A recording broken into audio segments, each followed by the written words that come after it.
ओम शांति। आज है 2 जून 2022 के ईश्वरीय महावाक्य। आज बाबा ने कहा, मीठे बच्चे, सत्य बाप तुम्हें सब सत्य सुनाते हैं। ऐसे सच्चे बाप से सदा सच्चे रहना है। अंदर में कोई भी झूठ कपट नहीं रखनी है। प्रश्न, संगम पर तुम बच्चे किस कंट्रास्ट को अच्छी तरह से जानते हो? बाबा कहते, ब्राह्मण क्या करते और शूद्र क्या करते, ज्ञान मार्ग क्या है और भक्ति मार्ग क्या है। उस जिस्मानी सेना के लिए युद्ध का मैदान कौन सा है और हमारा युद्ध का मैदान कौन सा है, ये सब कंट्रास्ट तुम बच्चे ही जानते हो। सतयुग अथवा कलयुग में इस कंट्रास्ट को कोई नहीं जानते। गीत है, माताओं माता तू है जग की भाग्य विधाता। ओम शांति। ये है भारत माताओं की महिमा। जैसे परमपिता परमात्मा शिव की महिमा है, सिर्फ एक माता की महिमा तो चल न सके, एक तो कुछ कर न सके। जरूर सेना चाहिए, सेना बिगर काम कैसे चले। शिव बाबा है एक, वह एक ना हो तो माताएं भी ना हो, ना बच्चे हो, ना ब्रह्मा कुमार कुमारियां हो।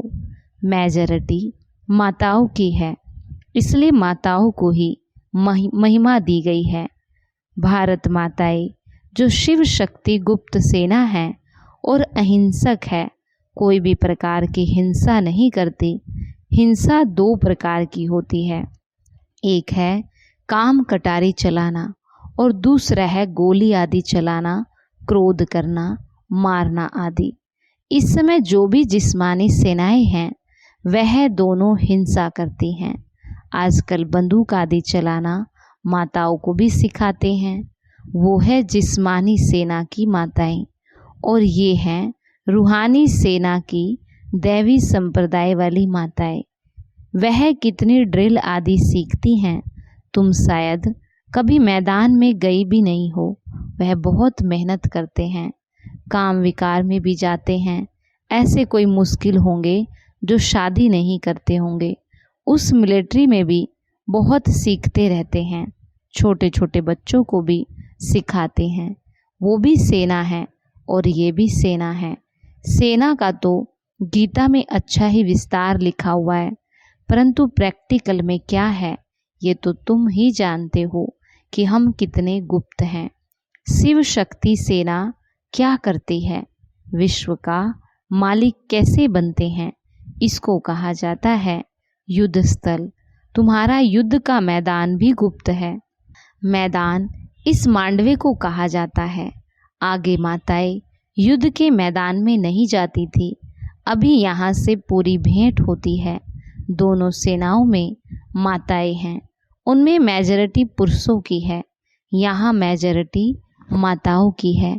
कंट्रास्ट है ना, ज्ञान मार्ग और भक्ति मार्ग का, यह लास्ट कंट्रास्ट है। सतयुग में कंट्रास्ट की बात ही नहीं होती। बाबा आकर के कंट्रास्ट बताते हैं, ब्राह्मण क्या करते और शूद्र क्या करते हैं। दोनों ही यहाँ युद्ध के मैदान में हैं। सतयुग व कलयुग की बात नहीं है, ये है संगम युग की बात। तुम पांडव संगम युगी हो, कौरव है कलयुगी।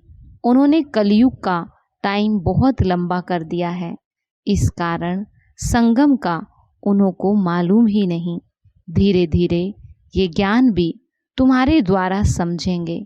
तो एक माता की महिमा नहीं है, ये है शक्ति सेना। ऊंचे ते ऊंच एक भगवान है और तुम हूबहू कल्प पहले वाली सेना हो। बाबा कहते, इस भारत को दैवी राजस्थान बनाना ये तुम्हारा ही काम है। तुम जानते हो, पहले हम सूर्यवंशी थे, फिर चंद्रवंशी, वैश्यवंशी बने, परंतु महिमा सूर्यवंशी की ही करेंगे। हम पुरुषार्थ ही ऐसा कर रहे हैं जो हम पहले सूर्यवंशी अर्थात स्वर्ग में आवे।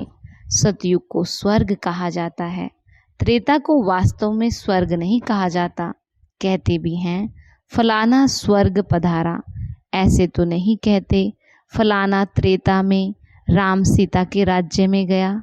भारतवासी जानते हैं कि वैकुंठ में श्री कृष्ण का राज्य था, परंतु श्री कृष्ण को द्वापर में ले गए। मनुष्यों को सत्य का पता ही नहीं। सत्य बताने वाला सतगुरु कोई उनको मिला ही नहीं, तुमको मिला है।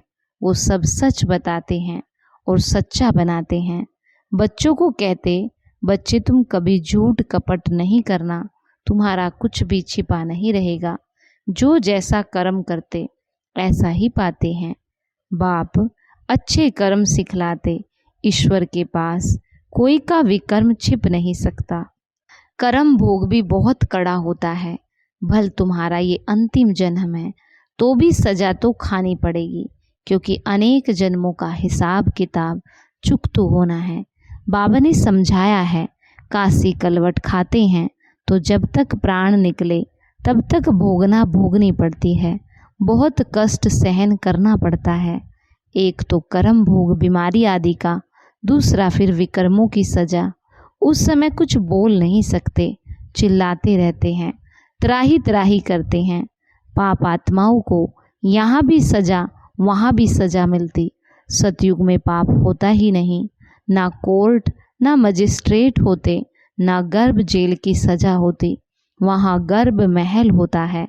दिखाते भी हैं, पीपल के पत्ते पर कृष्ण अंगूठा चूसता हुआ आया, वह गर्भ महल की बात है। सतयुग में बच्चे बड़े आराम से पैदा होते हैं। आदि मध्यांत सुख ही सुख है।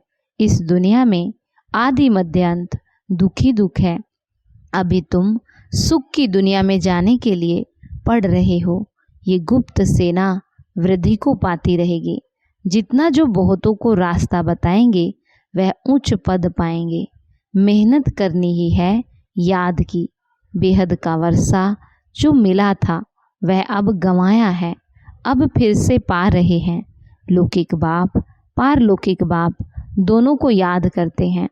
सतयुग में एक लौकिक को याद करते, पारलौकिक को याद करने की जरूरत ही नहीं।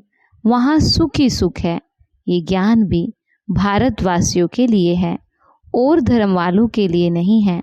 परंतु जो और धर्मों में कन्वर्ट हो गए वो निकल आएंगे, आकर योग सीखेंगे। योग पर समझाने के लिए तुमको निमंत्रण मिलता है तो तैयारी करनी चाहिए। समझाना है, क्या तुम भारत का प्राचीन योग भूल गए हो? भगवान कहते हैं मन मना भव। परम पिता परमात्मा कहते हैं निराकारी बच्चों को कि मुझे याद करो तो तुम मेरे पास आएंगे। तुम आत्मा इन आर्गन्स से सुनती हो, मैं आत्मा इन आर्गन्स के आधार से सुनाता हूँ। मैं सबका बाप हूँ। मेरी महिमा सब गाते हैं। सर्वशक्तिमान, ज्ञान का सागर, सुख का सागर, आदि आदि। ये भी टॉपिक अच्छी है। शिव परमात्मा की महिमा और कृष्ण की महिमा बताओ। अब जज करो कि गीता का भगवान कौन। ये ज़बरदस्त टॉपिक है, इस पर तुम्हें समझाना है। बोलो, हम जास्ती समय नहीं लेंगे, 1 मिनट दें तो भी ठीक है। भगवानुवाच है, मन मना भव। मामेकम याद करो तो स्वर्ग का वर्षा मिलेगा। ये किसने कहा? निराकार परमात्मा ने ब्रह्मा तन के द्वारा ब्राह्मण बच्चों को कहा। इनको ही पांडव सेना भी कहते हैं। रूहानी यात्रा पर ले जाने के लिए तुम पंडे हो। बाबा निबंध देते हैं, यानी कि ऐसे देते हैं। उनको फिर कैसे रिफाइन कर समझाए, सो बच्चों को ख्याल करना है। बाप को याद करने से ही मुक्ति, जीवन मुक्ति का वर्षा मिलेगा। हम ब्रह्मा कुमार और कुमारियां हैं। वास्तव में तुम भी हो, परंतु तुमने बाप को पहचाना नहीं। तुम बच्चे अभी परम पिता परमात्मा द्वारा देवता बन रहे हो। भारत में ही लक्ष्मी नारायण का राज्य था। छोटे छोटे बच्चे बुलंद आवाज से बड़ी बड़ी सभा में समझाए तो कितना प्रभाव पड़ेगा। समझेंगे, ज्ञान तो इनमें है। भगवान का रास्ता यह बताते हैं, निराकार परमात्मा ही कहते हैं, हे आत्माएं मुझे याद करो तो तुम्हारे विकर्म विनाश होंगे। गंगा स्नान, तीर्थ आदि जन्म जन्मांतर करते करते पतित ही बनते आए। भारत की ही चढ़ती कला उतरती कला है। बाप राजयोग सिखलाकर चढ़ती कला अर्थात स्वर्ग का मालिक बनाते हैं। फिर माया रावण नरक का मालिक बनाती तो उतरती कला कहेंगे ना। जन्म बाई जन्म थोड़ी थोड़ी उतरती कला होती जाती है। ज्ञान है चढ़ती कला, भक्ति है उतरती कला। कहते भी हैं भक्ति के बाद फिर भगवान मिलेगा, तो भगवान ही ज्ञान देंगे ना। वही ज्ञान का सागर है। ज्ञान अंजन सतगुरु दिया, अज्ञान अंधेर विनाश। सतगुरु तो एक परमपिता परमात्मा ही है। महिमा सतगुरु की है, ना कि गुरु की। गुरु लोग तो ढेर हैं, सतगुरु तो एक ही है। वही सदगति दाता, पतित पावन लिबरेटर है। अभी तुम बच्चे भगवानुवाच सुनते हो। मामेकम याद करने से तुम आत्माएं शांति धाम चली जाएंगी। वो है शांति धाम, वो है सुख धाम, और ये है दुख धाम। क्या इतना भी नहीं समझते? बाप ही आकर पति दुनिया को पावन दुनिया बनाते हैं। तुम जानते हो बेहद का सुख देने वाला बेहद का बाप ही है। बेहद का दुख रावण देते हैं, वो है बड़ा दुश्मन। ये कोई को पता नहीं है कि रावण राज्य को पतित राज्य क्यों कहा जाता है। अब बाप ने सारा राज हमको समझाया। हर एक में ये 5-5 विकार प्रवेश है, इसलिए 10 शीश वाला रावण बनाते हैं। ये बात विद्वान पंडित नहीं जानते। अब बाप ने समझाया है राम राज्य कब से कहाँ तक चलता है। ये बेहद की हिस्ट्री ज्योग्राफी समझाते हैं। रावण है बेहद का दुश्मन भारत का। उसने कितनी दुर्गति की है। भारत ही हेवीन था जो भूल गए हैं। अभी तुम बच्चों को बाप की श्रीमत मिलती है। बच्चे बाप को याद करो। अलप और बे परमपिता परमात्मा स्वर्ग की स्थापना करते हैं, रावण फिर नरक स्थापन करते। तुमको तो स्वर्ग स्थापन करने वाले बाप को याद करना है। भल गृहस्थ व्यवहार में रहो, शादी पर जाओ, जब फुर्सत मिले तो बाबा को याद करो। शरीर निर्वाह अर्थ कर्म करते हुए जिसके साथ तुम्हारी सगाई हुई है उसे याद करना। जब तक उनके घर जाएं तब तक भल तुम सब कर्तव्य करते रहो, लेकिन बुद्धि से बाप को भूलो नहीं। अच्छा मीठे मीठे सिखी लदे बच्चों प्रति माता पिता बाप दादा का याद प्यार और गुड मॉर्निंग। रूहानी बाप की रूहानी बच्चों को नमस्ते। रूहानी बच्चों की रूहानी बाप दादा को नमस्ते नमस्ते बाबा, गुड मॉर्निंग। शुक्रिया बाबा, शुक्रिया। धारणा के लिए मुख्य सार। पहला, सजाओ से छूटने के लिए अपने सब हिसाब किताब चुकतू करने हैं। सच्चे बाप से कुछ भी छिपाना नहीं है। झूठ कपट का त्याग करना है। याद की यात्रा में रहना है। दूसरा, जैसे बाप अपकारियों पर भी अपकार करते हैं, ऐसे सब पर उपकार करना है। सबको बाप का सत्य परिचय देना है। वरदान, ईश्वरीय संस्कारों को कार्य में लगाकर सफल करने वाले सफलता मूर्त भव।